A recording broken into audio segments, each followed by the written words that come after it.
Welcome to Dil Ki Recipes on your favorite social media platform. Hi, I'm Dr. Shiza Mohsen, executive coach, relationship expert, and your coach in this virtual space to support you and your Desi family in America. If you identify as being a person of color, a minority, and having some form of bicultural identity, a major goal of putting this information out is to help you realize you're not alone in this journey. If you identify as a Desi with cultural roots in Pakistan, India, Bangladesh, and surrounding areas, trying to meet your life and relationship needs and desires while embracing some beautiful elements of your cultural heritage, Dil Ki Recipes is for you. If you don't identify as a Desi, but have a warm, loving, human being kind of disposition, and you want to better yourself, I think you'll find some good stuff in here as well. So let's go on with the show. Hello, salam, namaste, everyone. I am so excited about today's conversation because it's a topic very close to my heart, a big part of my practice. So, Farheen, welcome to Dil Ki Recipes podcast. Thank you for having me. This is exciting. I am so excited to have you, Farheen. You have earned the reputation of a very fearless communicator. You do a lot of civic engagement, volunteerism. But what I love about your personality is that you raise a lot of awareness and talk about issues so comfortably in the Desi diaspora because you are very, very tuned in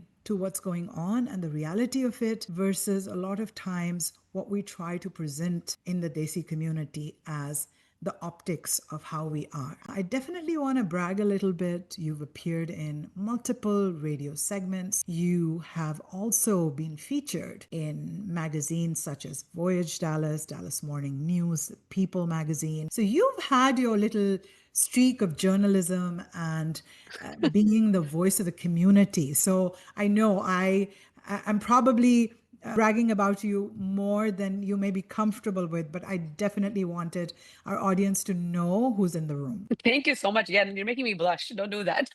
But that is your spirit. And so I want to jump right into our topic. And the topic that we're going to talk about today is the idea of what couples today, especially the younger couples, think marriage is versus how it actually is experienced. People who are in very successful marriages, people who are in fairly happy marriages, this idealism of this Instagrammable life that a lot of our older Gen Zs, as well as some of our millennials, struggle with, and what it's doing to their overall perspective and feeling of how their marriage is. This is a hot topic because there was this term years ago, like real life, REAL versus REEL, real life, which was used historically for movies because that was the film Real. So that's where that was applying. But now that same thing is definitely not applying as much to movies as it is to Instagram reels. They're actually called reels, REELS. So that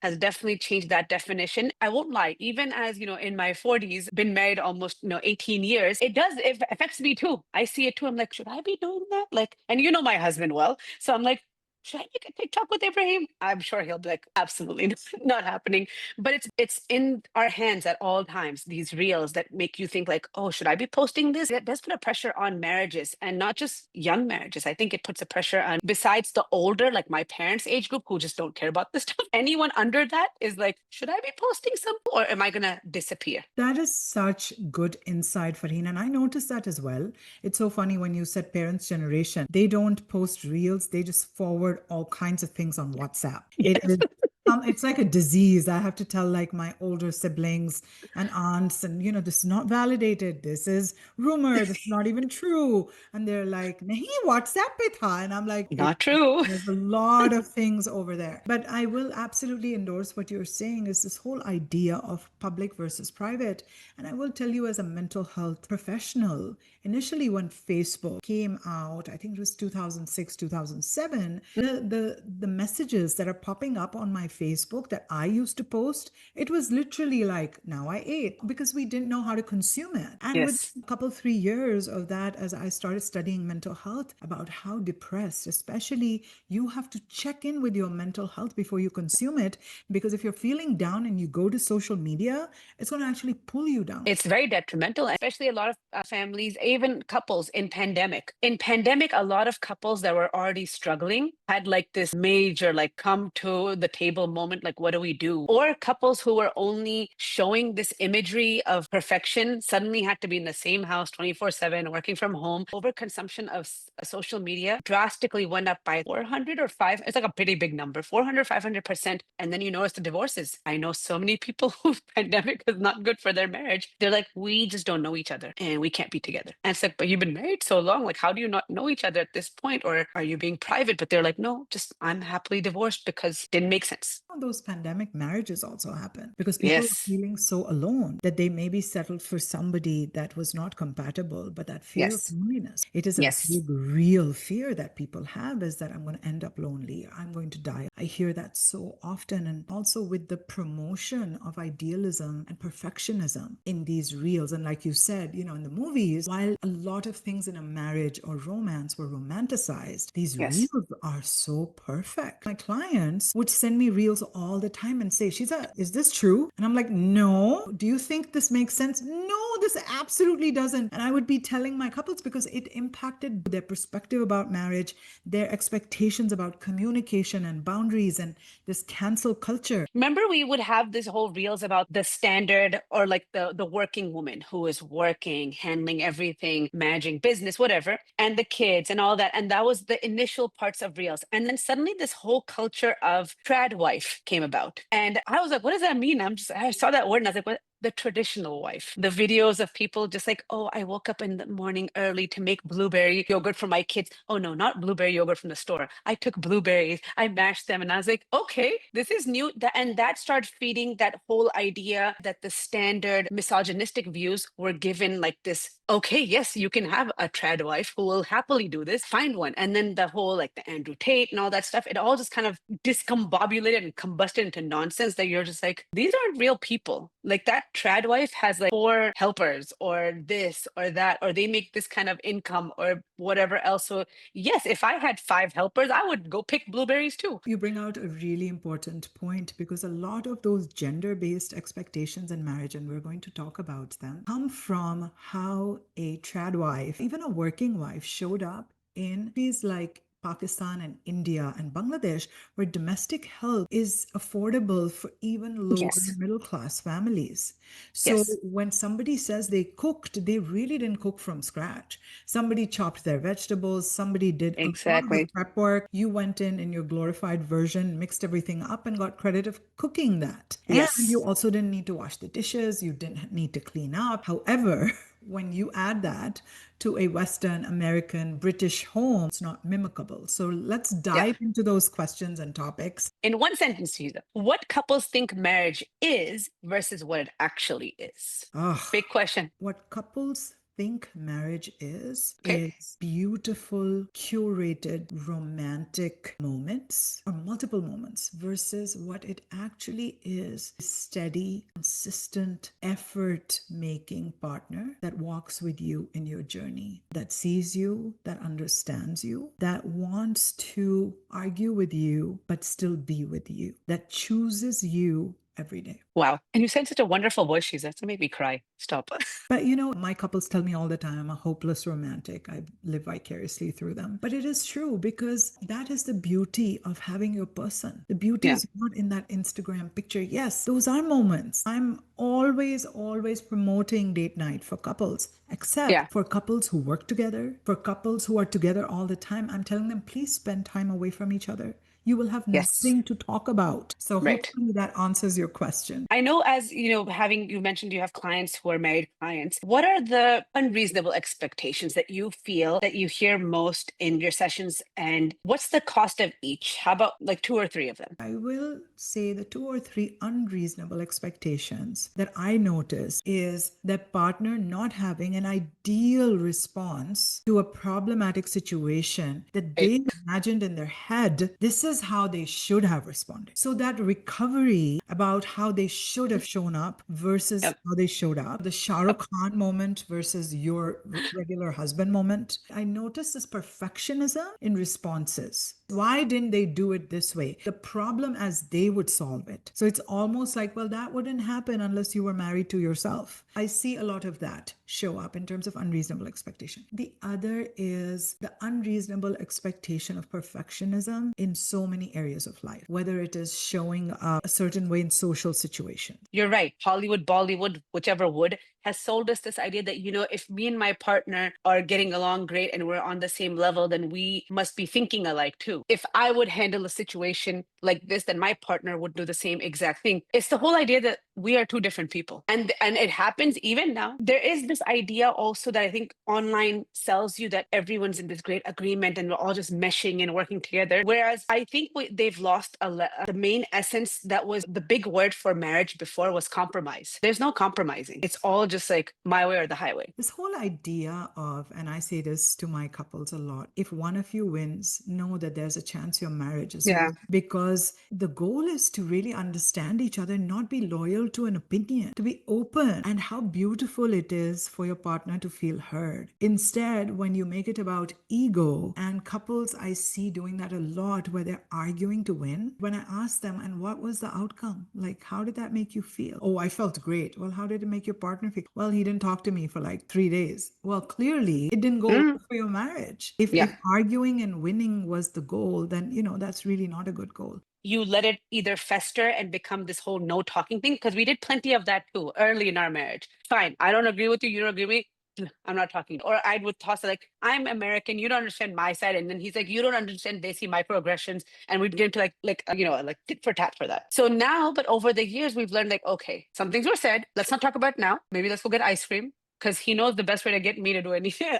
Give me ice cream or a good coffee, or just leave her alone, let her scroll TikTok for a few minutes, she'll be fine. Or we'll just come back and talk about it. Couples are not mind readers. We're not meant to know what you're thinking. But let's say if I was to say something that makes Ibrahim feel bad, or he says something that makes me feel bad, instead of just saying like, how could he say that? I just go tell him like, hey, you said that to me the other day. It made me feel bad. You hurt my feelings. And then he'll be like, I did not mean to. I'm sorry it came out that way. Before he'd be like, no, you don't understand me. Now he's like, I'm sorry I said that. I didn't mean it that way, but it's, I understand where you're coming from. But it Ibrahim's took getting work. like an A plus because, I'm couples training him. communicate. I'm training him. You're doing a fabulous job because that is, right? It's basically giving each other grace. It's such an important ingredient that nobody talks about. We talk about Yeah. the Instagram reels and how, everything has to be perfect. I do like Instagram and TikTok as much as the next person. So I won't say, oh, I never use it. Yes, I do. I saw a reel how couples looked in the 80s and 90s and then how they look now. A lot of the women look the same because everyone's getting the same standard image look. I don't want to say like, I don't want to knock on Botox and fillers and anything, but it's like whatever you want to do. But it's like everything is so same that I saw these images next to each other. Like you couldn't tell who's who. Whereas when before, someone may have had crooked teeth, someone had curly hair, someone had short hair, long hair,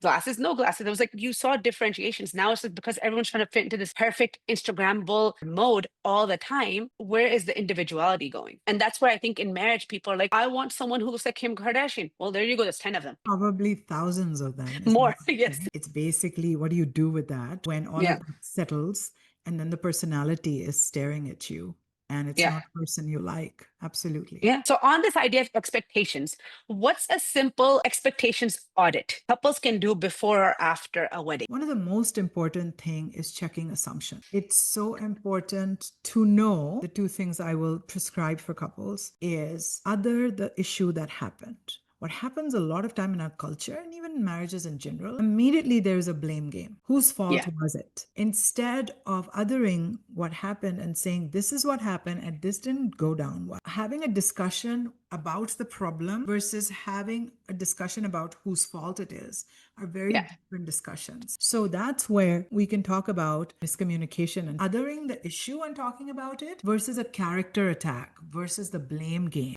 Every couple starts off with the rainbow of poor conflict management skills, and then you have to learn from it to say that, this is what I assumed. Not every conflict can result in you as a couple questioning the status of your marriage and questioning the character of your partner. Exactly. It goes back to the idea, this whole movie selling idea of romance, which yes, is nice. It's a nice escape thing. I enjoy it like Bridgerton as much as the next person. I'm like, oh, it's fun. But okay, it's not really realistic. This is where I'll give you another example. And I pick on myself and my own marriage because I find it like, hey, you know what? I know what it is. I did this to Ibrahim because when we got married, he had just finished his residency.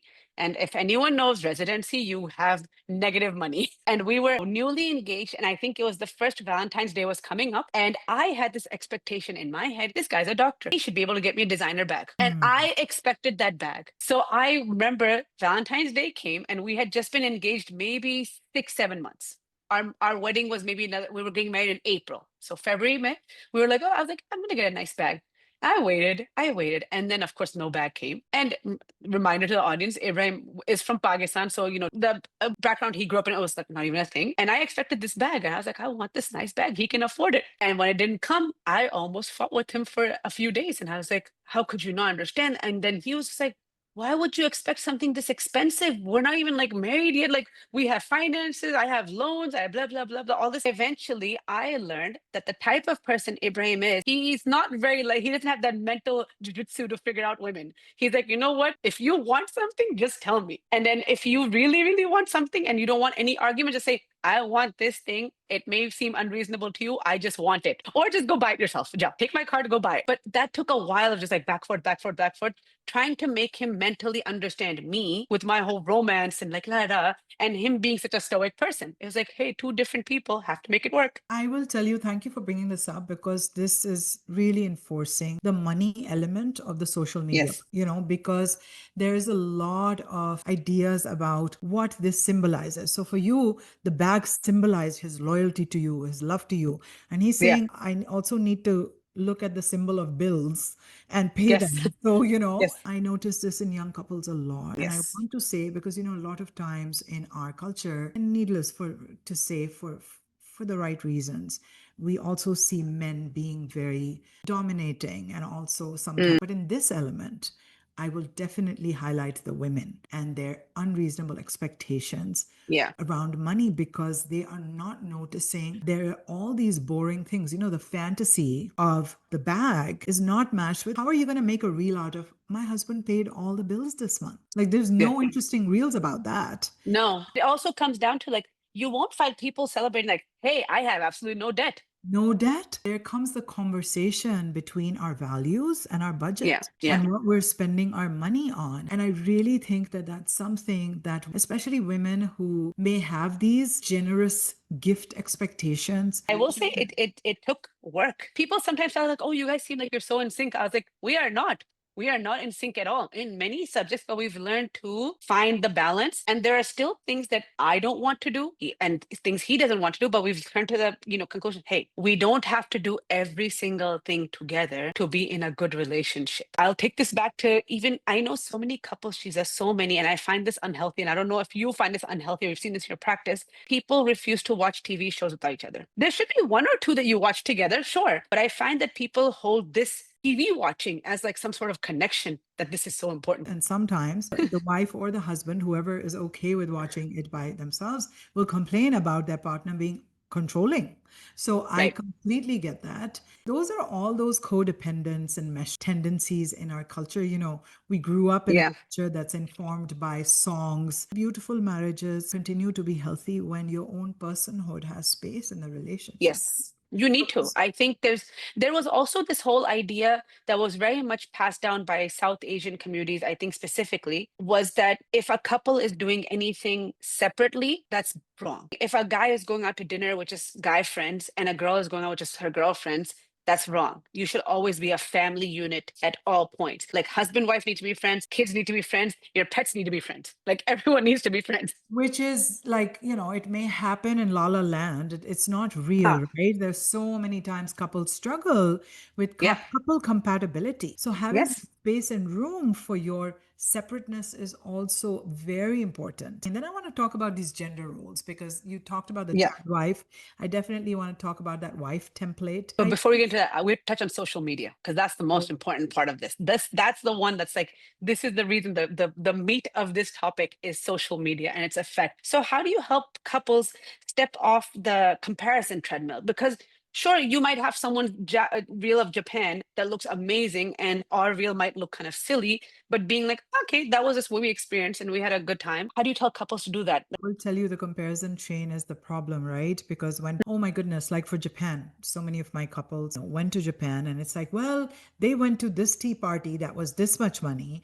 And we went to this, Japanese tea ceremony where they did this, but they didn't. There's almost like this competition. So for the Yes, South Asian community, we're the model minority. We came to the US or started coming to the US in the 60s. That competitiveness ends up penetrating in all aspects of life. And social media puts a lot of pressure on financial issues within the marriage. Historically, men have been valued for how they provide. In these times, I see a lot of couples struggling with those decisions. Who's going to pay for the vacation, especially dual income couples? Who's going to pay for the vacation? Who's going to, if those decisions to compare, well, they stayed at this resort, but we're going to stay here. So having the values and budget yeah, conversation, most of us cannot live large in every yeah. space. You No, have to we choose cannot. where you live large. Yes, And that yes, puts a lot of pressure on the guys. The other reality about money and social media is people are comparing weddings, they're comparing lifestyle, everything. is that the huge trend that people are not realizing how society has changed is that women, there are more women that are educated in Yes, society and launching careers than men, which is no different for the Desi community as well. Women are yeah, getting educated, they're making really good money, and sometimes they are making more money. But yeah. for some reason, the burden of responsibility and It's the on the stress that guys. comes with it to not provide ample is falling on the guys. And it's putting Right. them in a very, very difficult situation. It's putting a lot of pressure. The two sentiments that I hear a lot from 20 Yeah, some is I don't know if I'm designed for marriage. And I yeah, see people struggling in that space. And then from an equal number, I don't know if I want to have kids. So I'm hearing yes, that a lot. yeah, And I tell couples all the time because you're always going to have like somebody who had the jazzy wedding. But if yeah, you focus on values, then you're yeah, home free. If you say that this is our special moment, this is how we're going to yeah. make it special for us and how we make it special for us, the focus has to be us and our immediate family, not Right, the 100, 200, or 700 people that attend and what they're going to say about it. Because remember, they're going to talk about this wedding for maybe a week and maybe in passing over the years. But what yeah, you will remember are your beautiful memories, how you were right, able to make it special for each other during this time, right, how you were not externalizing it to other people's experience or the comparison loops that happen a lot, or shame right, each other for what they didn't do that was good enough. right. So it all of those things and money and social media are kind of related because it depends on the value. So I tell couples all the time, for every fancy restaurant that you go out on a date, find a hole in the wall place where you have discovered eating in a messy way. And that's your place that you think is so much fun. Yes. It's Some of the better food is in these hole in the walls than the fancy well, ones, honestly. absolutely. And I remember this thing that my parents would always tell me, and they said that, the memories we have from the olden days when we traveled on a budget are Yeah. way more priceless than when Yes. we traveled in luxury. This says something about role giving and also being okay with give and take. And I'll refer back to that the trip to Japan. I've always wanted to go. Abraham had no interest, but then our kids also wanted to go. So when we were planning this trip, he was like, I will let you take the lead. You know the amounts I'm okay with spending on hotels and this and that, but I will let you take the lead. See, You budget. make that. He's like, and I would show him, I was like, look, this is the hotel I'm looking at. So it was very empowering, but also humbling at the same time. Like, oh my goodness, a lot that goes into this. And noticing the budgets and this and that. Okay, can we do this? Can we do that? We were able to do some of these off the beaten path things that because it wasn't like not everything's going to end up online. There's taking turns being the leader of a decision Yes. instead of fighting for that leadership role. Yes. Too many cooks spoil the broth. So if Yes. you would just submit to your partner taking a lead, then there is no conflict. And you Yeah. can take turns in areas of doing this. And then a value-based discussion. What kind of a vacation are we looking for? For couples to understand that because your partner who's at an entry-level salary is refusing to take you to Maldives in a private chalet resort, which is $2,000 a night, There is a reason. Eesh. Maybe there's a later time. So money becomes very sensitive, but a lot of times there is the emotional blackmail of if you do not spend this much on me, then you don't love me. So the Right. if then situation. We are trying to quantify love, which is not possible. Biggest, I think, reason for many relationships failing is because they are adding this level of if I don't have this physical item or thing or experience, then this doubts your whole relationship with me. It's out the window. Absolutely. So it's called the if then formula. And what Okay, I'm I writing that down. invite couples to say is that you have to embrace the and formula. I love you, Yes. and we cannot afford this. Yes. Those are multiple truths. It's Yes. it's an important element. I was wondering how you notice your peer group, how you notice our society in terms of just balancing all of that, what are called like the wife template or the husband. Yes, yes, yes. And I think right now there is some shifts happening in society where things are changing. Whereas before, for some families, I know many who are still living the exact same outline that maybe my parents or grandparents lived, and they're living that in the modern day.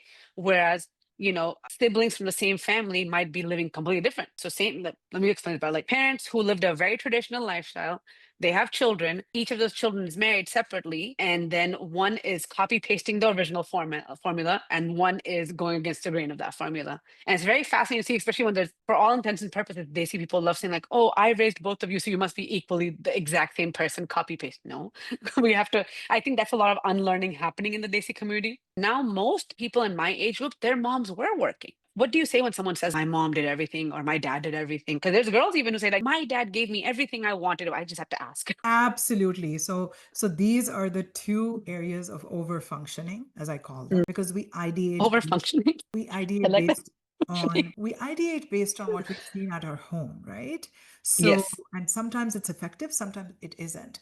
But in terms of unreasonable expectation, for example, if my mom is telling me that the symbol of a good wife is somebody who cooks all the time, who cooks the Right. food because she did, Right. and my wife doesn't cook because my wife is a working woman. So then I am not going to be satisfied because where I Yes. switch. And this is the bicultural identity challenge, right? So if I'm Right. the husband who's trying to convince my mom that my wife is a good wife, but my wife is not cooking at all, then that's not, a good wife, according to mom. So those are what are called very, very negative spiraling, blind negative loyalties that are not going I'm to serve negative. your Wow. relationship well. These are loyalties to concepts that don't work. They are not Right. functional. It's really, it's about ownership of our truth, which is beautiful. So I tell the wife that, you know what? While your dad provided for everything, you have not married somebody 20 years older. Your husband Right. is your age. So Yes. dad provided everything for you when he was 20 years older than your husband is right now. Right. At least Right. because that's when he became a dad, Right. and your husband is not a dad yet. So, in 20 years, give him 20 years to get there. Same thing for the husband. If your wife is not cooking, that's the least of your concerns because guess what? Your mom didn't bring in an income that Right. affords you all this extra stuff. Your wife is bringing that. Right. So nobody gets a perfect formula. You just make it work. Yeah. And that's so important in terms of these And rules. I have a gripe with this whole concept. How long do you spend in your marriage? As it is, marriage is hard. You have your ups and downs, little nuances, children, family, job, everything that you have to spend bandwidth continuously marketing your spouse with your spouse for years to your parent or to your in-law that, hey, yes, this person doesn't do ABC, but this person does DEFGHIJKL and Alt Z.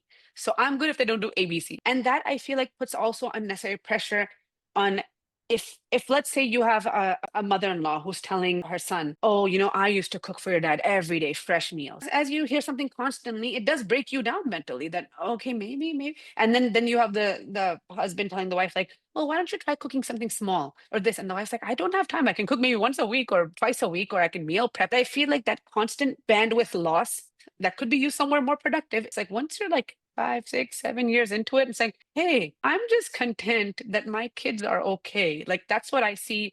And I try to, even though I'm not a mother-in-law by any means right now, but sometimes I sit there, I'm like, I'm a mother-in-law. If my kids are happy, I'm gonna put a big poster on my wall that says, my kids are happy. don't bother them. Don't ask them Absolutely. questions. And I'm really glad you're bringing this up because I noticed the families creating a lot of challenges by Yeah. planting these thoughts and seeds. They're saying, well, this is the standard. The other unfortunate thing, our culture has beautiful strengths, by the way. So I Yes. want to, we take care of our own, we love our kids, our Mm. family, are loyal, we celebrate, we do all of that good stuff.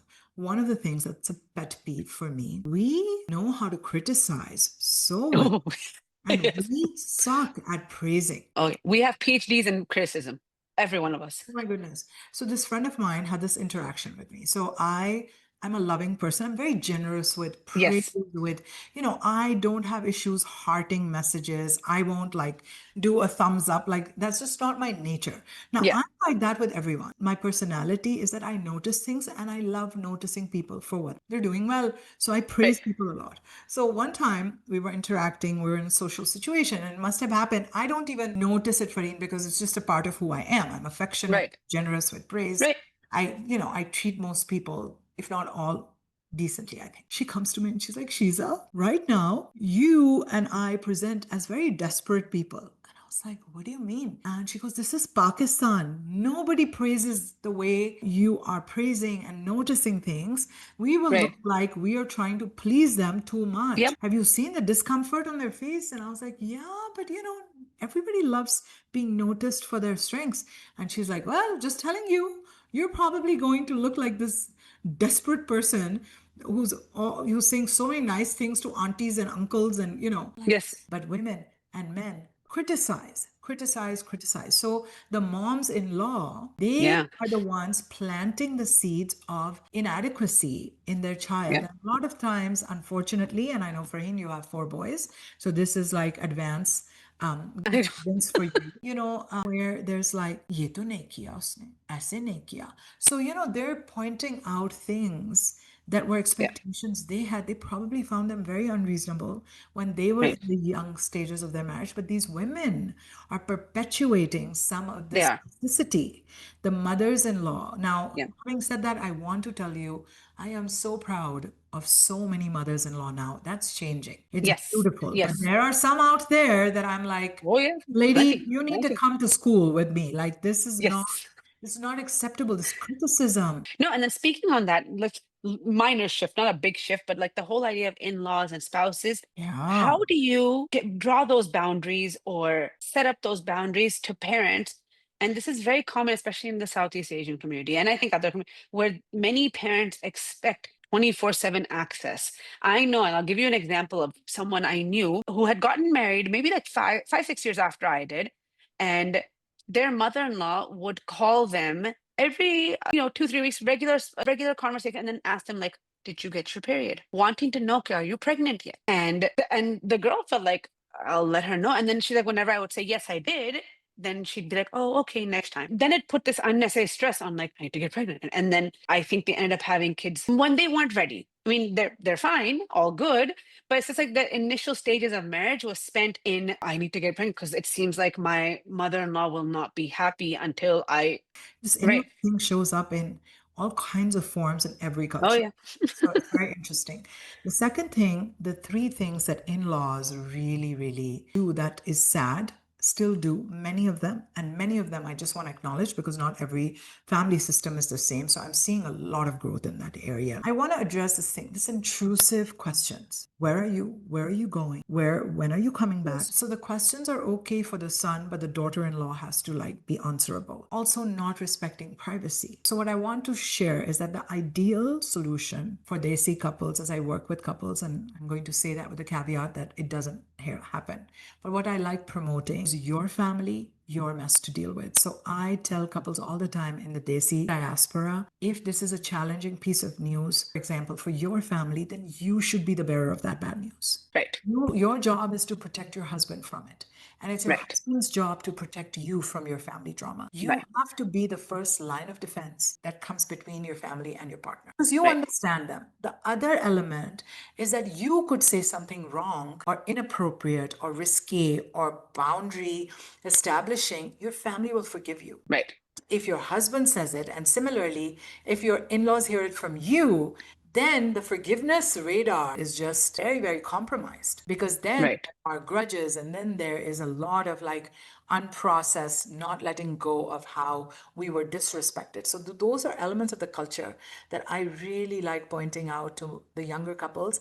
But I will tell you, it happens in my mature couples. Oh yeah. Still Yeah. dealing with in-law challenges in terms of Oh how yeah. to feel respected because Yes. respect is such an overused term. It's overused, overdone, and I don't disagree with the whole American idea that respect is earned. I know that's more Desi, like, how dare you say that? No, it's just given. No, no, it is earned. It is definitely earned, or it is given, and then it needs continuous earning to be all end all. It's how You you can lose it. show up in the relationship Yes. that gives you that grace. And the other Right. thing is more preferential treatment on spending time with one person's family. And then also there's more expectation of effort. So, for example, Right. there's a lot more expectation of effort from the woman with her Right. in-laws, whereas the husband will not make similar effort with her family. So Right. there's inequity, which eventually starts bothering the couple. So Right. in-laws are, and I unfortunately there is no cookie cutter formula. Every in-laws are different. I like to prescribe something that works for that family because their Right. dynamics are going to be different.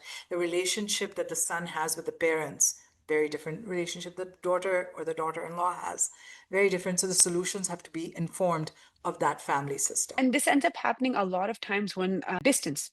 Let's say there's one couple whose family lives nearby versus when another one lives far away. So by default, by this proximity, you end up spending more time with one versus the other. And I think it just takes a lot more being a situational awareness, I guess, the best way that, okay, I live far away. Well, and I know sometimes I get in trouble for saying this, but I really strongly believe it's true that how you treat each other's family is a love Yeah. language. It is a Yes. love language that speaks very loudly because Yes. when you see your partner be kind to your family, it's a whole Yes. different kind of high. When you see your partner be loving, generous, Yes. and inclusive and laughing with or integrating with the in-laws, it's a beautiful feeling for a partner. And this is where I'll give another like a feather in the cap of Ibrahim Abbas because he does do that really well. He's very intermeshed with my family to the point that it's I'm at that point where if I tell my mom I'm coming over, she'll say, okay, I'll make dal chawal. If I say, oh, Ibrahim's coming, oh, then she'll call my dad like tikka nikalo, let's get the barbecue going. I'm like, and then of course, as soon as they sit down, and then he handles both my parents' medical stuff. Like he'll just listen to them long time. He'll help my with my brother's things. He'll help with like everyone's things, and he'll be the one like laying on their couch sleeping while I'm like, well then, what do I do in my own mom's house? Let me just go somewhere else. And when you're really mad at him, you're going to remember, darn it, if only he didn't treat my family so well. Not just to, highlight that, I would highlight my father-in-law who's, passed already. When he was leaving after our marriage, like we got married and they were leaving after the walima going back to Pakistan, he took like my dad's hand and and he said to Ibrahim, he's like, look, after me and your mom, these are your parents. Like treat them as you would treat me and your mom. And I was like, at that time, I was like, what a forward-thinking man this is. But yeah, I was like, I think he took his advice. He's like, okay, yes, they are my parents too. That is so beautiful. And we're talking about the relationship with in-laws and this, but the crux of this thing is relationship among each other, like the marriage. There's a lot of this talk about, you have to keep the fire alive, you do something magical and amazing to make things be, like if you're not doing something, then your relationship is in danger. What is healthy boring? Because there's even like things, there's now more books out about how healthy boredom and being bored is actually okay. I'll have like, especially my younger couples, my older couples, virtue of experience, they know Yeah, this. They are like, yeah, absolutely. The younger couples will just look at me and I'm like, life is not exciting all the time. If you're just sitting beside each other doing your work, one has a laptop on, one is reading a book. Once in right. a while, they squeeze each other's hand. And the exciting thing was that one person made lassi or chai. Yeah, That's a great evening. So, a lot of the boredom also has to do with the thought of not having any reportable things. And I would love to start like hashtag simple marriage, something that is yeah. so like cookie cutter that you could do every day. So what I tell couples all the time that, if you love steak and steak is a delicacy and beautiful, but if you have to eat it every day, eventually it'll get boring. Growing up, we did so much of nothing. My Yes. mother was least interested in entertaining me. Right. It was not at all. I had to entertain myself. So the Yes. whole idea that, you have to be responsible for your own joy. And what is beautiful, though, in terms of connection, is Right. having those rituals where you're connecting with each other. Having like Yeah. a 10-minute check in to talk about, hey, are you okay? I know it's been a Yeah. busy week, just checking in. Or just some cuddle time, some hug time, nothing Yeah. nothing dramatic. It's very important to just disconnect and connect with each other. And that Yes. doesn't mean anything glorified that you can make No, a post out of. You can be in your I pajamas. think even taking a walk around your neighborhood. Yes, 10, 15 minutes of togetherness most days of the week is beautiful. I feel like Right. that is enough, and boredom is a good thing because at least Yes. you want to do different things, but they don't have to get through to your partner all the time. So, Right. because it's not reportable, it's not a fun reel, So, again, what am I going to do? How am I going to repair? How are we going to do intentional things at least a few times a year, if not once a month, Right. to keep a spark? To have a Right. special date night, to have Yes. something where you're feeling special. That Right. cannot be done every day. Like it's just not No. right? No, no, and it's also normal not to be stuck together 24/7. It's not normal. It's really not. I will say I hear a lot from couples, and I want to just caveat that there has Right. to be equity and balance. Right. So if pickleball is happening all the time when you end up with 4 kids, Right. maybe there's an opportunity to revisit. And Yeah. also, if there is one night of pickleball and then you have a girls' night, so Yes. then you don't feel as Yes. crazy. When there is equity, then Yes. automatically you're not feeling used, you're not feeling taken for Yes. granted. Because I want to stick to this whole online. 'Cause I think online is where we're seeing relationships go into trouble. And there is a quote that's floated around all the time that the sign of a healthy relationship is nowhere to be found online. And that little blurb comes in my news feed every so often. I feel like because this thing about I have to put it online, otherwise it wasn't a good vacation, it wasn't important. You saw my pictures from Japan. That's only 10% of the pictures I have. I have many more that I was like, no, they're just gonna stay in. I'm gonna print them, make a little album. But because this whole idea that you must put up pictures or you must highlight your spouse, men have to highlight their wives, vice versa. Your spouse, your partner, whoever, you have to highlight them because if you don't, then your relationship is somehow problematic, non-existent. Something's wrong. I really appreciate you saying that. I will say though, I feel like it's each to their own. Social media Mm, usage is a spectrum. And right, while what may be right for you or right for me may not, I just like pointing out that if it is making you unhappy and if right, what you are doing is bringing angst in your relationship, you want to watch that. Or if it is feeding unrealistic expectations in your relationship, then you need to revisit your consumption. That right, is the element. So there are so many people who post, I don't know, 4 times a day. Very happy with it. I right, get concerned about the ones that watch 4 times a day, and every time they come out from that experience, they are not happy. So right, you have to notice your mental health. You have to know right. there's a difference between the glorification of what people post versus real life. And also I will tell you that these statements, because man, I get so many reels from friends, from clients who are sharing with me something that resonated with them. And I encourage that because it helps me learn what is out there. Some of that is very, very negatively feeding biases that Yes. not healthy for your marriage. Right. So, so these are these myths that really, really need to be watched because remember, this is also things you are consuming that will impact your mind. So being Right. Right. mindful of how it's impacting Right. you is critical. How Right. much you use it, it's each their own. All right, so we'll wrap it up. Hopefully everyone found this very enlightening, if not useful. Farheen, thank you so much. And let's go through our last part and wrap this topic up about marriage Okay. and the reality of it. Yes. All right. So this is one thing. Happy couples don't fight. So the truth is, happy couples repair faster. Oh. They do fight. They just repair really fast. Big weddings predict big love. That's the norm, right? And so the view would be that budgets aligned with values do. That's big love. Fine. So give me If another we're one. meant to be, if we're meant to be, it should just be effort. Oh my goodness, how many times have I heard from partners, oh, they should know effort is the evidence of a successful Yes. relationship. That's another word. These are three words I think that are just gone from modern day marriages. It's effort, compromise, and the other one that we just said before, now I'm blanking. A lot of loyalty that, Yeah. you choosing each other. That Yes. that choice is what makes a relationship. I Right. choose you. I Yeah. choose to walk next to you and do Right. everything with you, including fight with you. So, Yes. that choice. I loved chatting with you, Farheen. Thank you so much for your time. Likewise. This was phenomenal. Hopefully, we'll get to talk to you another time. Bye.